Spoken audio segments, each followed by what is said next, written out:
CGL 2025 के pre का result आ चुका है और हमें पता है कि मेंस के लिए 1 महीने का भी पूरा टाइम नहीं दिया गया। तो जो भी अभी प्रिपरेशन कर रहे हैं, जिनका भी प्री क्लियर हुआ है, उन सभी के माइंड में एक क्वेश्चन जरूर आ रहा होगा कि इस 25 दिन जो हमारे पास लास्ट बचे हैं, इसके अंदर हमें क्या पढ़ना चाहिए और क्या नहीं पढ़ना चाहिए। तो ये क्वेश्चन आपके भी मन में आ रहा है, तो आप बिल्कुल सही जगह पे आए हैं। जय हिंद दोस्तों, इंस्पेक्टर द्रोणा मैथ्स में आप सभी का स्वागत है। आज मैं इस वीडियो के अंदर बात करूंगा कि इंग्लिश की लास्ट 25 डेज की मेन स्ट्रेटेजी क्या होनी चाहिए आपकी, जिससे आप अपना अधिकतम जो आउटपुट है उसको दे सके। मैंने सीजीएल के मेंस में 131 आउट ऑफ 135 स्कोर किया है, तो इस वीडियो में मैं आप सभी के साथ अपना जो एक्सपीरियंस रहा, क्या चीजें पढ़नी चाहिए और किन चीजों को अवॉइड करना चाहिए लास्ट डेज में, वो सभी आपके साथ शेयर करूंगा। तो चलिए इस वीडियो को शुरू करते हैं, एंड तक देखिएगा। तो मैं सबसे पहले बात करता हूं, एक मिनिमम हम जो टारगेट मान के चलेंगे वो है कि हमारा 120 प्लस स्कोर तो मेंस के अंदर इंग्लिश में होना ही चाहिए। तो जिनका स्कोर 90 आ रहा है, 100 आ रहा है, 110 भी आ रहा है, ये उन सभी स्टूडेंट के लिए जो चाहते हैं कि उनका स्कोर 120 प्लस हो जाए। तो वीडियो शुरू करने से पहले जो लास्ट ईयर सीजीएल का एग्जाम हुआ था, सबसे पहले हम उसको थोड़ा सा एनालिसिस कर लेते हैं कि उसमें इंग्लिश के क्वेश्चंस कहां से कितने कितने आए थे। तो सबसे पहले पार्ट है आपका वन वर्ड सब्स्टिट्यूशन का। तो इसके वहां पे 3 क्वेश्चन आए थे, इडियम्स का 1 क्वेश्चन आया था, सिनोनिम एंटोनिम का 5 क्वेश्चन आए थे और स्पेलिंग एरर जो होती है उसके 2 क्वेश्चन आए थे। देखो मैं ये क्यों बता रहा हूं कि सबसे पहले आपको अगर समझना है ना कि लास्ट में क्या पढ़ना चाहिए, तो उससे पहले ये जरूर जान लो आपकी एग्जाम में कौन से क्वेश्चन कहां से आए थे। ऐसे ही पैराजम्बल्स जो है इसके 3 क्वेश्चन आए थे, पैसेज के 3 क्वेश्चन आए थे, क्लोज टेस्ट है जो उसके हमारे 1 क्लोज टेस्ट आया था और उसके 4 क्वेश्चन आए थे, डायरेक्ट इनडायरेक्ट है इसके 3 क्वेश्चन आए थे, एक्टिव पैसिव जो वो है उनके 3 क्वेश्चन ही थे इनके भी, ठीक है। सेंटेंस इंप्रूवमेंट है 2 क्वेश्चन आए थे, फिल इन द ब्लैंक्स के 4 क्वेश्चन थे, एक आर्टिकल चैप्टर का सीधा क्वेश्चन आया था और कॉमन एरर के 2 क्वेश्चन आए थे।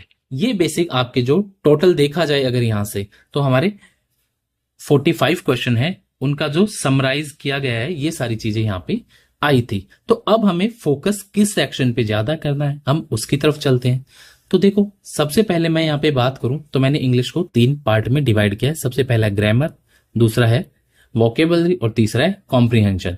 तो इसमें अलग अलग कितने कितने क्वेश्चन आए, अब हम उसकी बात करेंगे। आपके जो सीजीएल 2024 में मेंस हुआ था उसके अंदर वोकेबलरी के 11 क्वेश्चन थे, ग्रामर के अगर मैं देखूं मैं 15 क्वेश्चन आए थे वहां पे, और कॉम्प्रिहेंशन के आपके 19 क्वेश्चन थे। तो ये टोटल आपके 45 क्वेश्चन हो जाते हैं। तो अब अलग अलग सेक्शन की यहाँ पे बात कर लेते हैं कि आपको कैसे पढ़ना चाहिए और क्या पढ़ना चाहिए इस लास्ट टाइम के अंदर। तो सबसे पहले बात करते हैं वोकेबलरी की। तो कितने क्वेश्चन आए हैं आपके यहाँ पे? 11 क्वेश्चन आए। 11 क्वेश्चन मतलब 33 मार्क्स आपके। तो देखो जो 135 मार्क्स होते हैं उनमें से 33 नंबर तो यहीं पे थे, तो ये आपका इंपॉर्टेंट पार्ट है इसका, ठीक है। अब बहुत से स्टूडेंट ऐसे होंगे जिन्होंने चीजें पहले पढ़ रखी होगी, और बहुत से ऐसे भी होंगे जिनको उम्मीद नहीं थी कि हमारा प्री होगा या नहीं होगा, फिर उनको अचानक से रिजल्ट में वो नाम देखते हैं कि हमारा प्री हो गया, अब हम क्या करें। तो देखिए अब पेशेंस रखिए, सबसे पहली चीज तो ध्यान से समझिए यहाँ पे कि अब आपको क्या गलती नहीं करनी है, ठीक है। कैसे आप, क्योंकि आपका 1-2 नंबर भी है ना, आपको इंस्पेक्टर बनने से लेके सीधा नीचे की पोस्ट पे पहुंचा देगा, और 1-2 नंबर से आपका ये भी हो सकता है कि जहां आपका सिलेक्शन हो रहा हो वहां पे आप बाहर भी हो सकते हैं। तो देखो अब डिटेल एनालिसिस इस वीडियो का हम देखते हैं, उसके अंदर समझो। सबसे पहले वन वर्ड सब्स्टिट्यूशन के 3 क्वेश्चन, ठीक है। ये 3 क्वेश्चन है आपके। अब आपने कहीं ना कहीं से किसी भी बुक से वन वर्ड यहाँ पे पढ़ रखे होंगे। इडियम्स का 1 क्वेश्चन है, सिनोनिम एंटोनिम के 5 है और स्पेलिंग एरर के 2 क्वेश्चन है। तो देखो अब आपको क्या करना है, यहाँ पे आपके पास कितने दिन बचते हैं? 25 डेज बचते हैं। तो पहली चीज तो मैं वोकेबलरी को छोड़ के और सब्जेक्ट की बात करूं तो उसके अंदर आपको नई चीजें तो अब पढ़नी नहीं है। और वोकेबलरी के अंदर क्या करना है आपको, अगर किसी ने अभी तक वोकेब कवर नहीं की है तो उसको क्या करना है, पहले सारी चीजें जो जो पढ़नी है उसको 25 डेज में डिवाइड करना, ठीक है। जैसे वन वर्ड सब्स्टिट्यूशन, तो आप मान के चलो यहाँ पे कि कम से कम आपको डेली के 40 to 50 वन वर्ड्स तो पढ़ने ही पढ़ने हैं। जिन्होंने तैयारी कर रखी है पहले उसके लिए भी है ये, जिन्होंने नहीं कर रखी है उसके लिए भी है। क्योंकि 40 to 50 अगर आप 1 डेज में कवर करके चलोगे तो 25 डेज में आपके 1000 से भी ऊपर वन वर्ड्स कवर हो जाएंगे। और अब ये पढ़ने कहां से आपको, आप किसी भी बुक से, आप किसी भी बुक को रेफर करो, मैं किसी का नाम नहीं ले रहा यहाँ पे, आप किसी से भी बस प्रीवियस ईयर क्वेश्चंस जो आए हैं एसएससी के PYQs, एसएससी में आए हुए CGL, CPO, CHSL, इन तीनों एग्जाम्स के आप प्रीवियस ईयर क्वेश्चंस है उनके वन वर्ड्स अब उठा लेंगे और उनको आप रिवाइज करेंगे, ठीक है। और जिन्होंने पढ़ रखे हैं ना किसी भी बुक से, वो उसी बुक पे स्टक रहेंगे। क्यों रहेंगे वहां पे? क्योंकि उनके अंदर ऑलरेडी PYQs दिए हुए होते हैं। तो सबसे पहली चीज तो ये हो गई आपको। डेली के आपको कितने पढ़ने हैं यहाँ पे? 40 to 50 वन वर्ड पढ़ने हैं। डेली के आपको इडियम्स कितने पढ़ने हैं यहाँ पे? 30 से 40 तो इडियम्स रोज आपके कवर करने ही हैं, ठीक है। सेनोनिम एंटोनियम अब ये है यहाँ आपके, आप 25 से 30 पढ़ लो एक बार, क्योंकि ये एक बार ऐसी चीज है जो आपको याद नहीं होगी जल्दी से। अगर किसी ने नहीं पढ़ रखा है, किसी ने पढ़ रखा है, देन वेल एंड गुड, उसको ये चीजें समझ में आ जाएगी। स्पेलिंग एरर है, इसकी प्रैक्टिस आप जरूर करना, क्योंकि इसके 2 क्वेश्चन आए थे, आप देख सकते हैं। तो आप डेली की 20 स्पेलिंग प्रीवियस ईयर क्वेश्चंस में आई हुई कहीं से भी उठा लो। नहीं है आपके पास तो गूगल पे जाओ, वहां टाइप करो आप spelling error questions PYQs of SSC, तो वहां पे भी आपको क्वेश्चंस मिल जाएंगे। तो डेली के 20 क्वेश्चन तो आप प्रैक्टिस करोगे ही करोगे, ठीक है। इन वोकेबुलरी को आप हल्के में नहीं छोड़ सकते, क्योंकि 33 मार्क्स की थी। ये आपको समझ में आ गया कि वोकेब के लिए क्या करना है। अब मैं नेक्स्ट पार्ट में बढ़ता हूं, हमारा जो है ग्रामर। अब ग्रामर के अंदर हमें क्या करना है? देखो, ग्रामर अब ऐसा सब्जेक्ट है जिसने नहीं पढ़ रखा उसके ये 25 दिन में, मैं क्लियर बोल रहा हूं, 25 दिन में उससे ग्रामर नहीं होगी, ठीक है। तो अब आपको क्या करना चाहिए यहाँ पे? तो पहली चीज तो जिनने नहीं पढ़ा है और जिन्होंने पढ़ रखा है उसके लिए जो एक कॉमन टॉपिक आता है वो होते हैं डायरेक्ट इनडायरेक्ट, डायरेक्ट इनडायरेक्ट, ठीक है। डायरेक्ट स्पीच और इनडायरेक्ट स्पीच, एक तो ये हो गया आपका। क्यों ये मैंने सबसे पहले क्यों लिया? क्योंकि इसके 3 क्वेश्चन आए थे, तो 9 मार्क्स तो यही होंगे। और ये एक ऐसा टॉपिक है जो जिसने नहीं भी पढ़ रखा है वो 2 दिन में, 2 डेज में ये टॉपिक पढ़ सकता है अच्छे से। और जिसने पढ़ रखा है वो इसका रिवीजन जरूर कर लेना भाई, क्योंकि इसके क्वेश्चन श्योर आते ही आते। कौन से टॉपिक है? एक तो डायरेक्ट इनडायरेक्ट, एक है आपका active passive voice, active passive voice. ये दोनों चैप्टर है ना, दोनों के 3-3 क्वेश्चन आपके आए थे, ठीक है। तो 6 क्वेश्चन यानी 18 मार्क्स तो 45 में से यहीं पे हो गए आपके, ठीक है। तो इन दोनों टॉपिक को आप पढ़ लेंगे। अब मैं एक बार उनके बारे में बात कर रहा हूं जिन्होंने कहीं ना कहीं से चीजें पढ़ रखी हैं। वो एक चीज ध्यान में रखना, ये 25 डेज में नई चीजों की तरफ आप वैसे नहीं भागोगे, ठीक है। अगर आपको लगता है ना कि मेरी कुछ चीजें छूटी हुई हैं, तो आप स्टार्टिंग के जो 10 दिन है ना, 10 डेज, इनके अंदर जो पढ़ना है वो चीज आप पढ़ लोगे अभी, ठीक है। इसके बाद आप आगे नहीं भागोगे बिल्कुल भी। आप सोचो कि मैं 11वें दिन भी इस चीज को कवर कर लेता हूं, यार मेरा ये एक्टिव पैसिव तो रह गया। नहीं, उस टाइम बिल्कुल नहीं करना। आपको करना है कवर तो पहले के 10 दिन डिसाइड करो, उसमें चाहे आप इंग्लिश का हो, मैथ्स का हो, ये जीके का, जो भी नई चीज पढ़नी है ना वो पढ़ लो। क्यों? क्योंकि लास्ट के 15 डेज आपके नई चीज पढ़ने के नहीं है। वो क्या पढ़ने के हैं मैं उसके ऊपर भी आऊंगा। तो अभी क्या करने हैं आपको, ये जो 2 है ना, ये आपके इंपॉर्टेंट टॉपिक है। इन दोनों टॉपिक को आप कहीं से भी कवर कर लोगे, ठीक है। तो आपके ये 18 मार्क्स तो हो गए। अब इनके अलावा ग्रामर में अब क्या चीज पढ़ने का टाइम है, मैं उसके ऊपर बात कर लेता हूं सबसे पहले। तो ग्रामर के देखो, अब इंपॉर्टेंट टॉपिक्स पढ़ोगे। मैं 2 से 3 इंपॉर्टेंट टॉपिक निकाल के रखे हैं मैंने, जहां से क्वेश्चंस आते हैं, ठीक है। तो एक टॉपिक तो है आपका सब्जेक्ट वर्ब एग्रीमेंट। कौन सा टॉपिक है? सब्जेक्ट वर्ब एग्रीमेंट, ठीक है। एक तो ये वाला टॉपिक आपका, ये यू है, ठीक है, सब्जेक्ट वर्ब एग्रीमेंट। दूसरा है कंडीशनल सेंटेंस, कंडीशनल सेंटेंस। ये 2 टॉपिक हो गए। और एक है आपका टेंस। क्यों? क्योंकि यहां 3 टॉपिक से आपके मोस्टली क्वेश्चंस पूछे जाते हैं। टेंस में भी कौन से? जहां पे पास्ट टेंस की बात हो रही हो। क्यों? क्योंकि वहां पे आपको कई चीजें एरर में सीधी दी जाएगी जहां पे पास्ट से रिलेटेड सेंटेंस होंगे। कंडीशनल सेंटेंस में कौन से आ गए यहाँ पे आपके? कंडीशनल सेंटेंस पे वो वाले सेंटेंस आ गए जिसके अंदर बोलते हैं ना, अगर मैं ये होता तो मैं ये करता, ठीक है। वो वाली चीजें कहां पे आ गई? Conditional sentence. तो ये 3 टॉपिक आप ग्रामर में, अगर किसी ने आज तक ग्रामर नहीं पढ़ी है तो वो पढ़ लेगा।